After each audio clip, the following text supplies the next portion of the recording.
Salut, ce matin, tu te souviens, je te parlais de confiance en Dieu, de faire confiance à Dieu, de lever le bâton de ta foi bien haut pour que le Seigneur puisse agir dans ta vie. Alors tu me diras, oui, tu es pasteur, alors c'est normal, tu vis des expériences avec le Seigneur, mais alors je voudrais te raconter une expérience que j'ai vécue quand j'étais jeune, j'avais ton âge. Je devais avoir 19-20 ans. Mon père est tombé malade, il s'est retrouvé à l'hôpital pour une maladie qui risquait de le faire mourir, tout simplement. Une maladie des centres nerveux qui attaque petit à petit les centres nerveux. Et un jour, je suis allé lui rendre visite. Et pendant que j'étais dans sa chambre, j'entends dans la chambre d'à côté des râles. Et voilà, je demande à mon père, mais qu'est-ce que c'est? Il me dit, ah, c'est Monsieur X à côté. Qu'est-ce qu'il a? Monsieur X avait la maladie de Charcot. La maladie de Charcot, c'est aussi une maladie qui attaque les centres nerveux et qui fait que petit à petit, tu te retrouves paralysé. Toutes tes fonctions s'arrêtent et la dernière chose qui s'arrête, avant ton cerveau, c'est ton cœur. Donc tu te vois mourir. Et là, j'ai senti l'appel du Seigneur. J'ai senti que le Seigneur me disait, vas-y Jean-Marc, va parler à ce monsieur.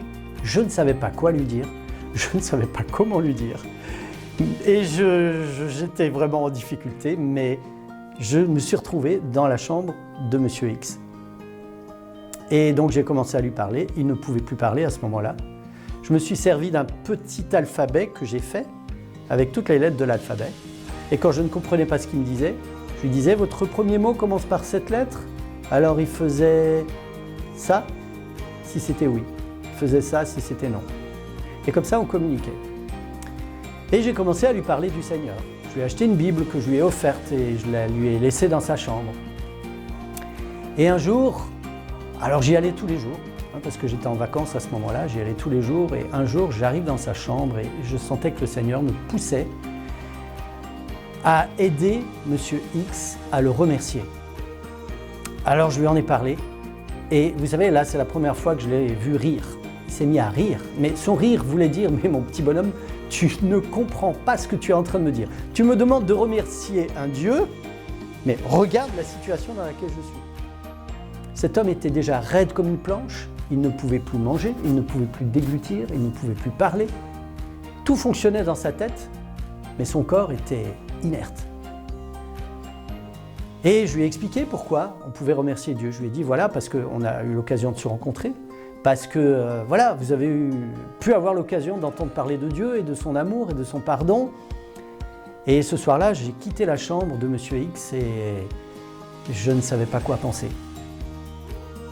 J'étais en train de me dire que ça ne servait pas à grand-chose, tout ce que je faisais. Et donc, je suis revenu le lendemain, un petit peu inquiet. Et au moment où j'arrive à la porte de sa chambre, sa femme en sort. Et elle m'a littéralement agrippé, elle m'a dit « Mais qu'est-ce que vous avez fait à mon mari ?» Alors j'ai eu peur, je me suis dit « Il a dû faire un arrêt cardiaque, suite à ce que je lui ai dit hier, il s'est inquiété et tout ça. » Et elle me dit « Je suis rentré ce matin dans la chambre de mon mari, il m'a accueilli avec un sourire. » Elle m'a dit « Ça fait longtemps qu'il n'a plus souri, parce qu'il est malade, vous comprenez. Mais qu'est-ce qui se passe ?» Alors j'ai pu parler à cette dame de l'amour de Dieu. Je suis rentré dans la chambre de Monsieur X. Et là, il a commencé à... déjà, il m'a accueilli avec un large sourire. J'ai vu l'action de Dieu dans la vie de cet homme. C'était extraordinaire. Et il a commencé à vouloir me montrer sa table. Alors, sur la table, il y avait un paquet de gâteaux. Alors, j'ai pris le paquet de gâteaux. J'ai cru que c'était pour moi. Et non, c'était pas ça. Bon, dommage pour les gâteaux. Il a montré la télé, enfin il y avait la télé, c'était pas la télévision, il y avait toutes sortes de choses sur cette table et sur cette table il y avait la Bible. C'est la dernière chose que j'ai prise dans ma main. Monsieur X voulait que je lui lise la Bible. Je peux vous dire, Monsieur X est passé par une véritable conversion. J'ai dû quitter la région quelques jours plus tard et j'ai appris son décès. Et l'infirmière qui l'a vu mourir m'a dit, il est parti en paix. Comme dans un rêve. On avait l'impression qu'il savait où il allait. Moi, je savais où il allait. Dans le repos, pour retrouver son sauveur. Et je peux vous dire une chose, les amis. Quand Jésus reviendra, j'irai chercher Monsieur X. Et je voudrais savoir, pouvoir lui parler et savoir exactement de quoi il en retournait. Alors, faites confiance à Dieu. Il vous appelle.